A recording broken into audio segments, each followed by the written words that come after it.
بسم الله الرحمن الرحيم. الحمد لله والصلاة والسلام على رسول الله وعلى آله وصحبه ومن والاه. خۆشەویستان، ڕۆژەوانانی ئازیز، خۆشحاڵم کە خوای پەروەردگار تەمەنی ئەمانەتی بەخشیم و ئەم ساڵیش لە ڕەمەزاندا بە خزمەت ئێوەی خۆشەویست گەشتمەوە. خۆشحاڵم کە ڕەمەزانی ئەم ساڵ جیاواز لە ساڵانی ڕابردوو بە بەرنامەیەکی جیاوازەوە دێمەوە خزمەت ئێوەی خۆشەویست. خۆشەویستان، بەرنامەی ئەم ساڵمان بەرنمەیەکی زۆر تایبەتە. لە ساڵانی ڕابردووە من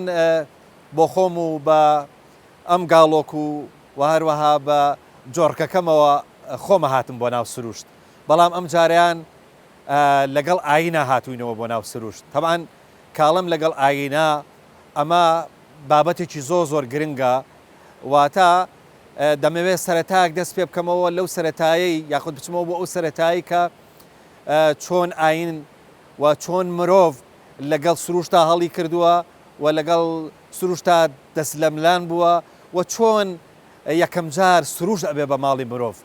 و لەوێشەوە ئەچینەوە بۆ ئەو سەرەتایی کە پێغەمبەری خوا درودی خوای لەسەر بێ کە لە ئەشکەوتا عیبادەتی کردووە و لە ئەشکەوتیشا بۆ یەکەم جار وحی خوای پەروەردگار هاتووتە خوارەوە بۆی. تەبعاً بەرنامەکە لەگەڵ زۆر خۆشەویست دکتۆر عەدنانە بێت. دکتۆر عەدنان پێشەوەی کە دکتۆرای هەبێ ماشەڵڵا فەقەهەتی خوێنووە، مەلایەتی کردووە، ئەنجا لە بواری شەریعەتیشە دکتۆرای هەیە. بۆیە بەرنامەی ئەمڕۆمان یاخود نۆبەرەی بەرنامەی ئەم ساڵمان لەگەڵ زۆر بەڕێز و خۆشەویست دکتۆر عەدنانە بێ. دکتۆر عەدنان، زۆر خۆشحاڵم کە یەکەم بەرنامە لەگەڵ جەنابتا بێ. خوای گەورە جەنابیش موفقکە. تەبعاً جلەکانی منیش لەوەی تۆیە. ڕاستە، بەس ئی من لێ تۆ چێ نەک ئی تۆ لێ منەچ، ینی گەورەیەکە بۆ تۆ دکتۆر. ئەم بەرنامەیەت پۆی چۆنە؟ بەرنامەیەکی زۆر پێویستە، بە تایبەت ئەمڕۆ مرۆڤەکان تۆراون لە سروشت و سروشتیش وە تەبیعە لێیان نیگەرانە. هەوڵ ئەدەین ئینشاءڵڵا بەم بەرنامانە لانی کەم نێوەندگیریە بکەین بۆ ئەوی کە دەستە ملانێک بۆ ئاشتەوایەک لە نێوان ئەم سروشتە جوانەیە بکەین کە قەرزاری. زۆر باشە. دکتۆر جان،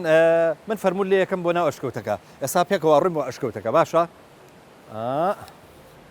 بابی وەستێنم، فەرموو دکتۆر جان.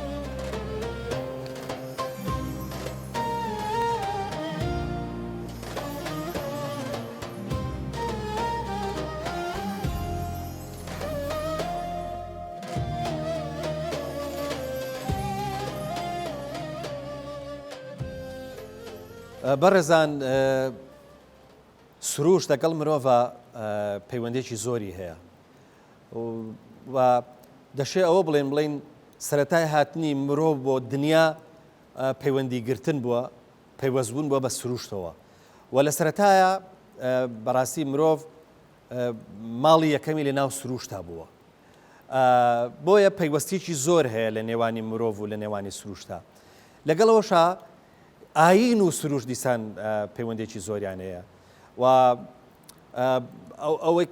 ئەو مێژووە ئاینی کە لە دنیا هەیە، مێژووی هەموو پێغەمبەران و مێژووی ئاینە جیاوازەکان، زۆرینیان با بڵێن پەیوەندەکان لە سەرەتایە لە ناو سروشتا بووە، و ینی پەیوەندێکی ڕاستەوخۆی ئیمان لەگەڵ سروشتا هەیە، یاخود ئاین لەگەڵ سروشتا هەیە. بۆیە سەرەتای ئەم بەرنامەیە بە پێویستم زانی کە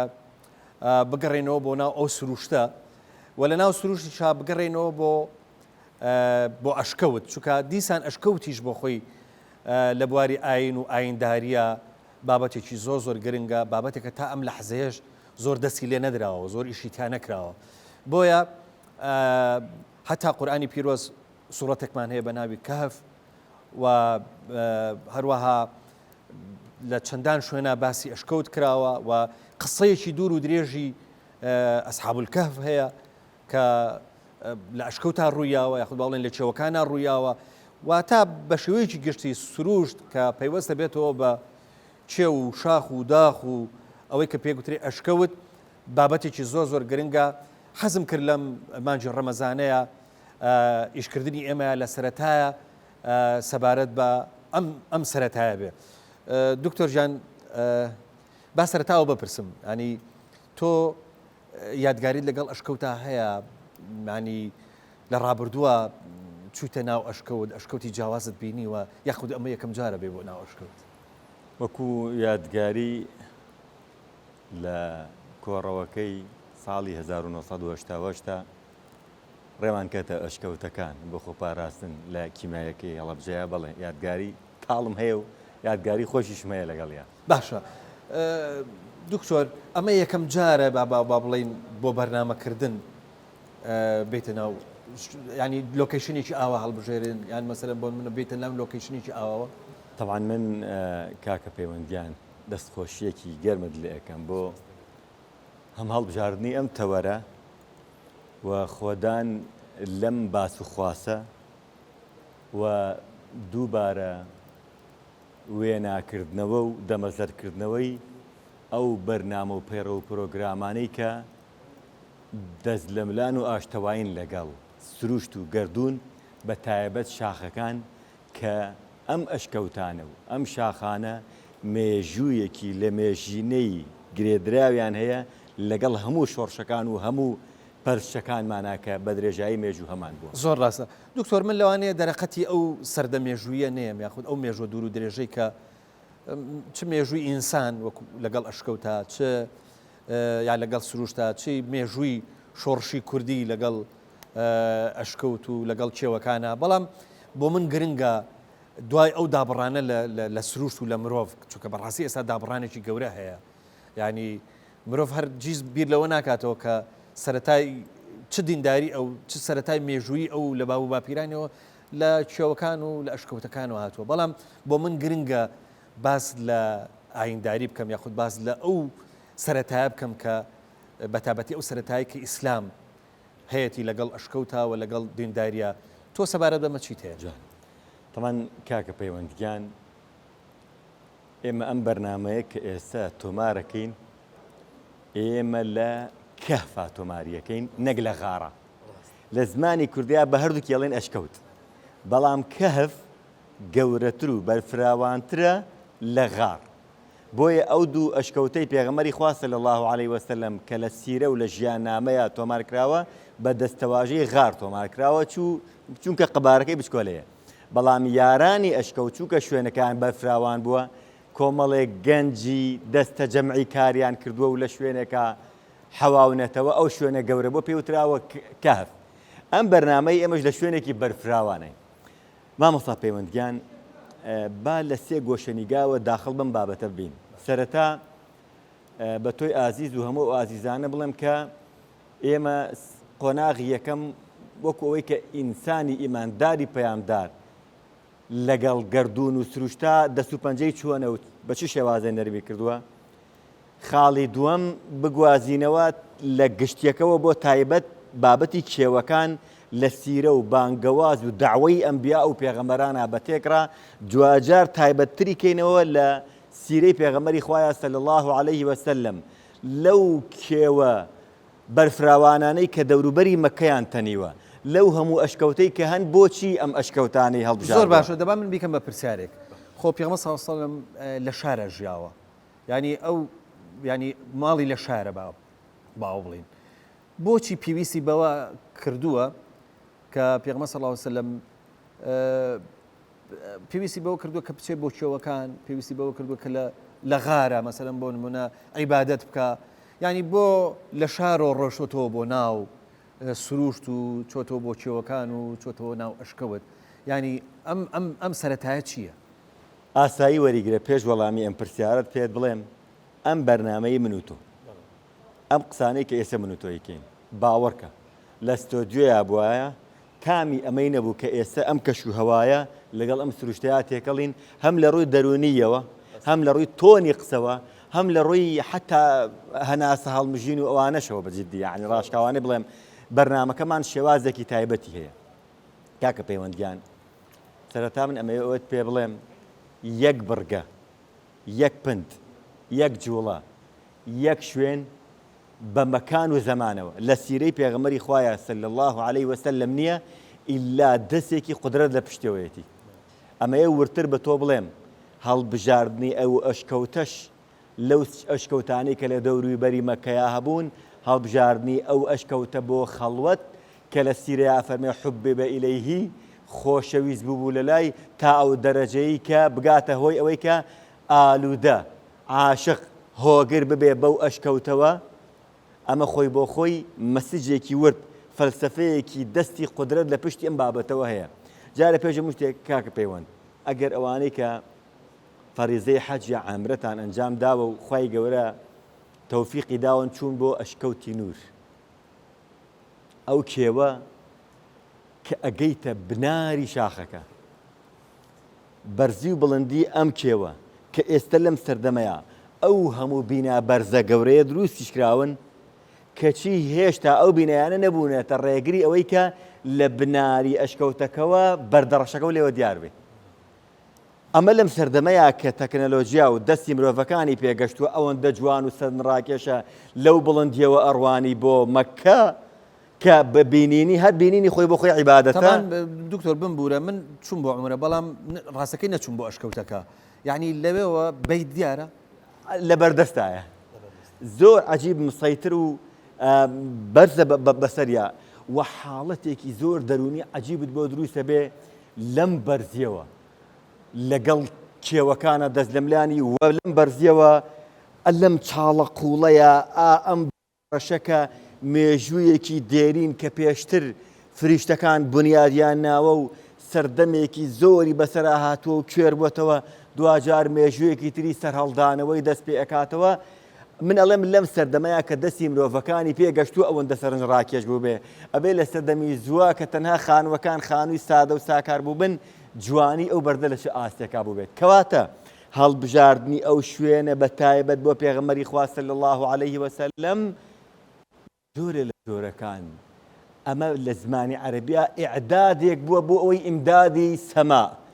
ئامادە سازیەکانی دەروونت بۆ بەخششە ئاسمانیەکان دەست پێ بکە ئەم شوێنە زۆر گونجاو لەبەرە لەبارە بۆ ئەوەی دڵ و دەروونێکی ئاوەدان گەشە سەندوو و بیرکردنەوەت بە جۆرە لە جۆرەکان ئینسان لە ماڵی خۆیان لە من پرسیارەکە دەگەڕێمەوە بۆ سەرەتای پرسیارەکە زۆر جوانە پێغەمبەری خوا صلی الله عليه وسلم لە نزیک بەردەڕەشەکە ماڵی لەوێ بووە و شوێن و زێدی لەدایک بوونی بووە بۆچی سەرەتای نیگای وەحی لە ماڵەکەی خۆیان نەبووە بۆچی ئەبێ ئەو شوێنە بێ تەمانەمە پرسیارێکی زۆر گرنگە بەڵێ پرسیارێکی گرنگە هەموو شتێک ڕاشکاوانە ئەمەوێ پێت بڵێم ئەو کاتەی کە تەجەڕود دابڕان داڕنین لە تەواوی شتەکان کە دەستی مرۆڤی تایە خۆ داڕنی بەو واتایی کە ئیتر سپاردەی خۆی ئەەکەی ئەو کاتە خۆی بۆ خۆشتی تایبەتت بۆ ئەنێرێ لە خەڵوەتی پێغەمبەری خوایە صلی الله عليه وسلم لەم ئەشکەوتەیە بۆ ماوەیەکی زەمەنی دوور و درێژ و پشتیوانی خێزانە سەرکەوتووە عاقڵ و بیرمەند و ژیرەکەی کە پشتیوانی بوو ئەم شوێنە سەختەی هەڵبژارد نەیکردە ئەوەی کە بڵێک ئەم شوێنت بۆ هەڵبژاردووە دوورە لە ئاوەدانیەوە کێشت بۆ دروستەکە نە بەڵکو پشتیوانی ئەبوو جارجاریش ئەچوو لەگەڵیا ئەمایەوە ئەمە خۆی بۆ خۆی یارمەتی دەرێکی گرنگە بۆ ئەوەی کە پێغەمبەری خوا صلی الله عليه وسلم بیری بەرفراوان بێ باوەڕ و قەنەعەتێ بێ کاکە پەیوەندگیان حتا لە ڕووی مەزهەبەکانیشەوە ئێمە وەکو کورد زمان مەزهەبی شافعیشمان بۆچی هەڵبژاردووە ئێمە کەسانی شاخاوین کەسی شاخاوی بە تەبیعەتی حاڵ ئەو زەرعاتەی کە ئەیکا ئەو تەڵان و ئەو شوێنانەی کە دار و درەختی تا ئەڕوێنێ وەکو زەویەکی تەخت نییە بە ئاسانی گەنمێ فڕەیا و تیا بێتە بەرهەم بۆیە ئەو بەرهەمەی کە ئەیڕوێنێت ئەو بەرهەمەی کە بەدەستیە لە شاخ و داخان ناڕەحەتی پێوە چێژێت بۆیە لە ئەندازەگیری ئەکا لە بەکارهێنانی ئەمە بە جۆرە لە جۆرەکان ئینسانی شاخاوی کەسێکە حساب و کتابەکە وردەکاری هەیە هەندێک شتەیە لێکدانەوەی بۆ ئەکات زۆر بە وردی ئەنگاوەنێ بۆ بابەتەکان و زوو تەسلیم نابێت بۆیە کە ئینسانی کوردی حتا لە تەفسیری ابن کەسیریش ئاماژە بەوە دراوە کە مرۆڤی کورد مرۆڤێکە بەڕاستی زوو تەسلیم نابێ وەکو شاخەکان دامەزراوە و گەیشتنی پەیام بەو کەسانە پێویستی بە حکمت و دانایی و سەبر و نەفس درێژی هەیە دکتۆر یعنی ئێستا من بینەر بم بۆ خۆم ئەم پرسیارەکەم يعني مثلا ڕێگام هەبێ ئەڵم توخوا پێشکەشکار ئەم پرسیارم بۆ لە دکتۆر عەدنان بکە باشە بۆچی پێغەمبەر صلی الله علیه وسلم لە ماڵەوە عیبادەتی نەکردووە تەمانمە باسی پێغەمبەراتێ پێش وحیە بۆچی لە ماڵەکەی خۆیان لە چواردیواری ماڵەکە لەگەڵ خێزانەکەی خۆیان چ ڕێگر بۆ لەوەی کە عیبادەت بکە هەموو جارێت تێشووی هەڵگرتووە و بەشی ماوەیەک بڕۆیەوە و چووە بۆ ئەشکەوتەکە و لەوێ عیبادەتی کردووە نازانم یعنی حتا لە سیرەشا زۆر باسی ئەوە ناکرن چ جۆرە عیبادەتێکی کردووە تەنانەت ئەوەندە نەهێنیە ئەم جۆری عیبادەتە پرسیارەکەوەیە بۆ لە ماڵەوە نە بۆ لە ئەشکەوت کاکە پەیوەند خۆت بخێرە ئەو زەمەنە باشە پێغەمبەری خوا صلی الله علیه وسلم تەمەنی لە سەر و 35 بەرەو چ لە ڕوا مناڵەکانی وردن چوار دەوری مەککە و دانیشتوانی ئەو مەنتیقەیە بتپەرست بوون منێک جارجار ئەچم بۆ خەراغی شاخەکان لە پڕەکا بەردەگەڵێ سڵاوی خواد لێ بێ ئەی پێغەمبەری خوا کە ناوت محەممەدە ئەمە بۆ خێزانم تەنانەت بۆ ماڵ و مناڵیشمی بگێرمەوە باوەڕم پێ ناکەن تێناگەن بە جۆرە لە جۆرەکان ئەبێ بۆ ئەوەی کە لەم پنتە تێبگەم لەم بابەتە نهێنیە تێبگەم پێویستم بەوە هەیە جارجارە لەگەڵ سروشتە لە بناری کێوێکە لە پشتی تاشە بەردێکە نانا جارجارە شوێنێکی بەرز دوورکەمەوە بۆی بەرفراوانتر بیرکەمەوە ئەرەمەم بەردە بۆ سەلامم لێکە ئەرە من چیم ئەمە چییە لە ناخی منە ئەبێ چی هەبێ ئەمە چی ئەگوزەرێ ئەرەوە چی بوو لە مناڵیا من دووریان خستمەوە لە مناڵەکان و لە خوار ملمەوە تا ناوکمیان بڕی گۆشتێکیان دەرکرد ئەمان هەموو پرسیارگەلێکن لە ناخی ئەم گەنجەیە کە هێشتا نەبوو بە پێغەمبەر صلی الله عليه وسلم دێن و دەچن يجول ويصول في خاطره أسئلة كثيرة کاکە پەیوەند و ئەم پرسیارگەلەش من وەکو پێغەمبەرێک دەوروبەر لێم تێناگا ناتوانم دەوروبەر تێبگەێنم ئیمامی غەزالی فەرمێ هەندی حەقیقەت دەیە خەڵکی لێو تێناگان ناتوانی هەموو حەقیقەتێ بۆ خەڵکی باسکەی بۆیە هەندی حەقیقەت دەبێ بشارڕێنەوە بۆیە ئەم پێغەمبەری خوایە صلی الله عليه وسلم ئەم حاڵەتە ناسروشتیە کە بۆی دێتە پێش وای لێدێ کە حبب إليه الخلا کە تەنیایی هەڵبژێرێ بۆ ئەوەی مەجالی بیرکردنەوەی هەبێ چونکە ئینسان هەندێک جار بۆ ئەوەی بتوانێت ڕوبەڕووی کۆمەڵگەیەکی بێسەر و بەراب بێتەوە ئەبێ دەرونیەن خۆی ئامادەکە ئیعدادێکی دەرونی بکە بۆی ئیمدادێکی ئاسمانی بۆ ببێ چونکە تۆ سبەی ڕۆژ إنا سنلقي عليك قولا ثقيلا بو أم قول ثقيلا تو بروجا لك في النهار سبحا طويلا بروجا بريا كوتنيكي قرص دبي برامبر بكسانك طبيعتيان وكو كيوكاني بناري أحد وكو كيوكاني بناري بدورو بري مكرقة تيناغن زبر وزنغن طبيعتيان رخا معنا تيناغن بريا كوتني لقلم طبيعة الزبرانية هي ئەم سەبحان طەویلەنە پێویستی بەناشئەی لەیل هەیە ناشئەی لەیل هەندێک جار 1 سەعاتی ئەشکە و بەقەت 10 سەعاتی ماڵەیە بۆ لە ماڵەوە بە حکمەوەی کە ماڵ و مناڵ هەیە دابڕان دروستە جارجار لێ تێکەیەن بانک دەکەن خۆتە زانی بەڵام لە کێوابی لە کێوا تەنها گوێ و لە جریوە ئەستێرەکانی ئاسمانە بینی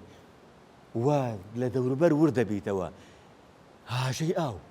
کەس نییە جەوە کۆلێتێک بە لەگەڵ سروشتێکای دەستی مرۆڤی پێ نەگەشتووە بە جۆرە لە جۆرەکان حاڵەتێکی دەوڵەمەنی دەرونی و بۆ دروستە بێ ئەتوانم پێت بڵێم بە تەحەداوە پیرانی ئێمە ئەمەیان کە هەڵبژاردووە پیریشان برسێتیشان بیرچوێتەوە طبعا من بەردەوەی گرتووە کە بتوانێت لە شەو ڕۆژەکە یەک دەنگ خوڕما ئەو پرسیارە چونکە برسێتی بیرچوێتەوە ئەوە ئەکەم بە پرسیارێک بەڵام دکتۆر با پرسیارێکش لەوە بکەین تو باسی تاریکیت کرد طبعا تو سەیرەکەی تاریکی لە بواری ئاینداریە باخێکی گەورەی هەیە یعنی تۆ سیرکە ئێمە بە شەو نوێژ بە نەوافیل و بە شەو نوێژ لە خۆی پەروەردگار زۆر نزیکە بینەوە یعنی ئێچێک لەو شتانی کە لە خوات نزیکە کاتەوە لەو هۆکارانە بریتێ لە شەو نوێژ واتە لە شەوە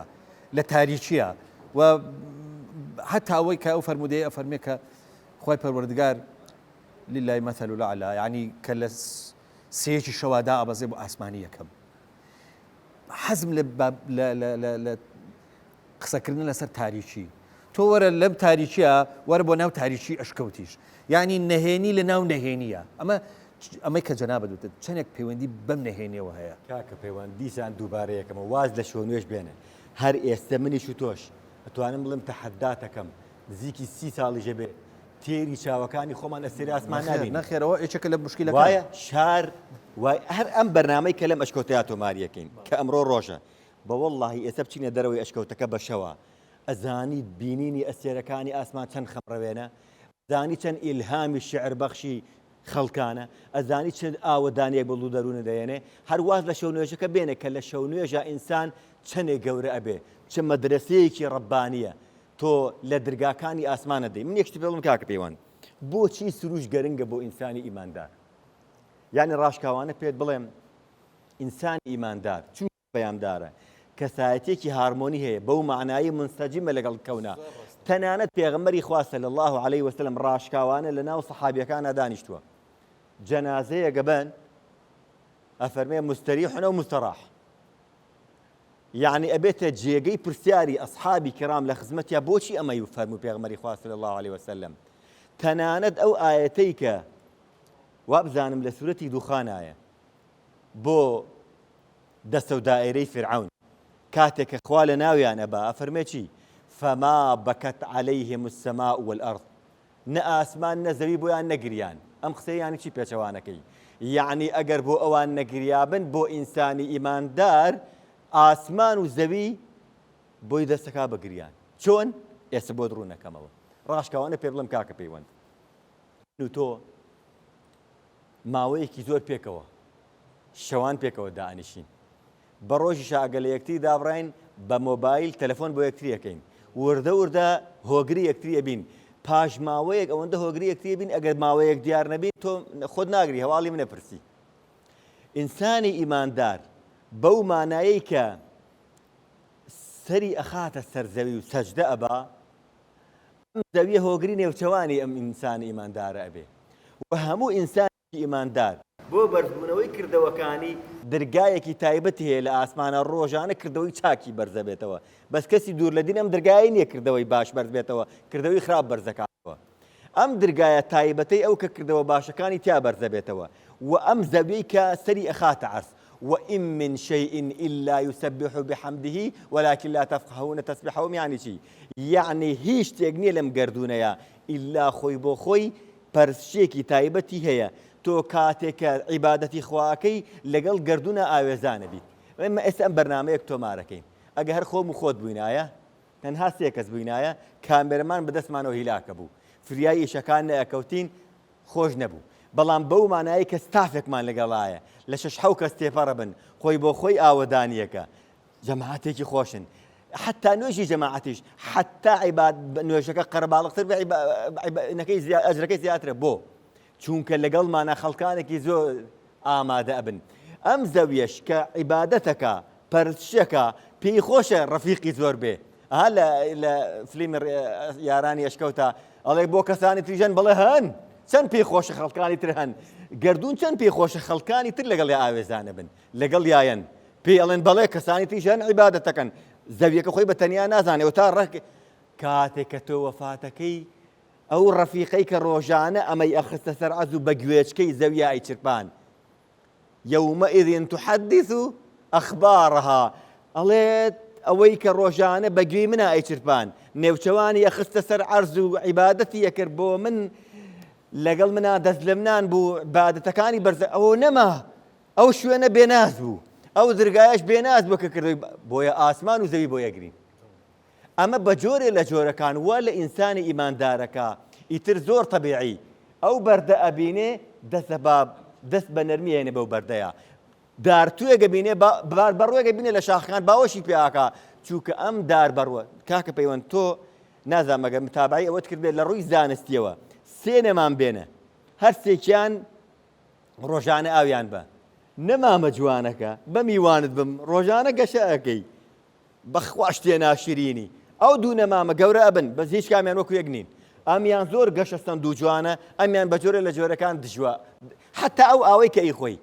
ئەو ئاوە بڵێ ئەی ئاوەکە چەند جوانی بسم الله الرحمن الرحیم بێرە ژێر میکرۆسکۆپێکی تایبەت ئەم ئاوە لەو ئاوە ناچێت ئەو مەسوجانەی لەو ئاوایە ئەو مەسوجانە نین لەم ئاوەیان لە ڕووی زانستیەوە سەلمێنراوە بەمەیە بۆ دەرەکەوێت کە ئینسانی ئیماندار بە جۆرە لە جۆرەکان تەواو منسەجیمە لەگەڵ گردوونە گردوونی خۆشەوێ گردوونیش ئەمی خۆشەوێ ئەمڕۆ گردوون بێزارە لە مرۆڤایەت زۆر باشە دکتۆر لەبەرەوەی وازم پێنج خولەچێک کاتی بەرنامەکەم هەرگەرم نەبوو ئەزانم ئەچینە ئەڵلقەی دووەم دڵنیاتەکەمەوە بەڵام بە تۆ هەموو جارە فراوانە بیت گردون گێتی بە هەموو فراوانەکەی وەرەگری من ناچارم دیسان پرسیارە بکەم کە بتێنەوە بۆ نقطەی یەکەم ئەویش ئەوەیە کە پێغەمبەر صلی الله عليه وسلم بەر لەوەی وحی بۆ بێ چۆتە ئەشکەوت وانە واتە ئەو ئامادەسازیی کە کراوە بۆ پێغەمبەر صلی الله عليه وسلم بەیانی بە پێشەوەی کە وحی بۆ بێ یا خود مستحقی وحی ببێ پێش پێغەمبەرایەتەکەیەتی واتە ئێشتا نەبووە بە پێغەمبەر وانە باشە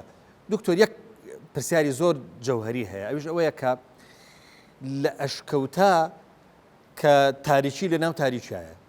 واتە ئەشکەوت ئێمە ئێستا ڕووناکمان کردوەوە ئەندازەیەک ئەگەر نامەشکەوتە تاریکە بەڵام سیرەکەی یەکەم ئاەتکەیەتە خوارەوە ئیقڕا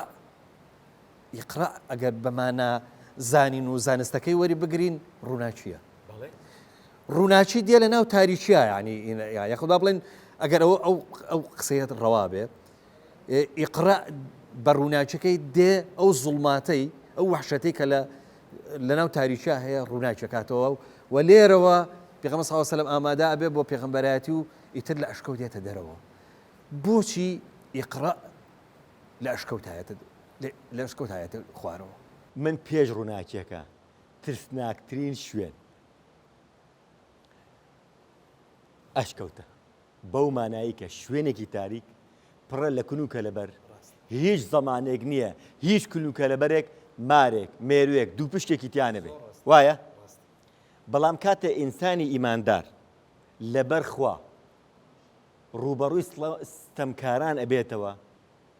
ترسناکترین شوێن بۆی ئەبێ بە ئەمینترین شوێن لە یارانی ئەشکەوت خوای گەورە فەرمەچی هەر تۆنی وتنەکەی بریتیە لەوەی کە جۆرێک لە شنەبای ئاسوودەی ڕۆح جارێ هێشتا نەگەشتێتە نورەکە جارە باس و خواسی ئارامشی دەرونیە بەخوا دڵ و دەروون و ئارام نەبوو خەوت لێ ئەزڕێ بەڵام دڵ و دەروون و ئارام بوو 300 ساڵە خەوی وایە دکتۆر جان من ئەزانم کە ئەم بابەتە ئێمە هێشتا مابێتی و بابەتێکی ئەندازەیەک ئاوچێشە و من جارێکی تر لەوانێت چانسی ئەوم نەبێ بێمەوە بۆ ئێرە جەنابەت بهێنمەوە عەزێت بم لە ئەچینەوە بۆ ئەڵلقەی دووەم بەڵام پێم خۆشە بە چەند ئاەتێک لە سوورەتی عەلەق ئەو سوورەتی کە لە یەکەم جار بۆ پێغەمبەر صلی الله علیه و سلم مێتە خوارەوە لە ئەشکەوتە جەنابەت بۆمان بخوێنین ئەیکەینە کۆتایی ئەم ئەڵلقەیە و من لێرەشەوە خۆحافیزی لە بینەرانی خۆشەویست دەکەم و لە ڕۆژەوانانی ئازیز تاکو ئەڵلقەی داهاتوو هەمووتان بەخوای گەورە ئەسپێرم خواتان لەگەڵ فەرموو دکتۆر من کاکە پەیوەند پێشەوەی ئاەتەکە بخوێنم لە ناوەڕاستی قسەکانمە وتم خوای گەورە لە قورئانە فەرمەی یەومەئیذ تحدث ئەخبارها یعنی سەر زەوی لە ڕۆژی قیامەتە شایەتی ئەدا هەموو پنتێکی ئەم زەویە هەموو بەرگەیەکی هەموو بەردێک شایەتی بۆ مرۆڤەکەدا تۆ شاهید بە کاکە پەیوەند ئەو کامێرەمانە ئازیزانە ئەی ئەشکەوتەکە ئەی بەردە ئازیزەکان ئێوە بە شاهید بن ئێمە لەم ئەشکەوتەیە چەند ئاەتێک لە قورئانە خوێنین لە ڕۆژی قیامەتە بۆمان لێ بدەنەوە وەشایەتیمان بۆ بدەن کە ئێمە ئەم بەرنامەیەمان ئامادە کردووە بۆ ئەوەی خەڵکان ئاشتکەینەوە لەگەڵ ئەم سروشتە جوانی کە خوای پەروەردگار وەکو عەظەمەتێک بۆ ئێمەی دەستەبەر کردووە. دکتۆر خەمن نەبێ زۆر دوور ناکەوینەوە چینە بەردەمی ئەشکەوتەکە ئینشاءالله فەرموو. أعوذ بالله من الشيطان الرجيم بسم الله الرحمن الرحيم اقرأ باسم ربك الذي خلق خلق الإنسان من علق اقرأ وربك الأكرم الذي علم بالقلم علم الإنسان ما لم يعلم إن الإنسان ليطغى أن رآه استغنى إن إلى ربك الرجعى أرأيت الذي ينهى عبدا إذا صلى أرأيت إن كان على الهدى أو أمر بالتقوى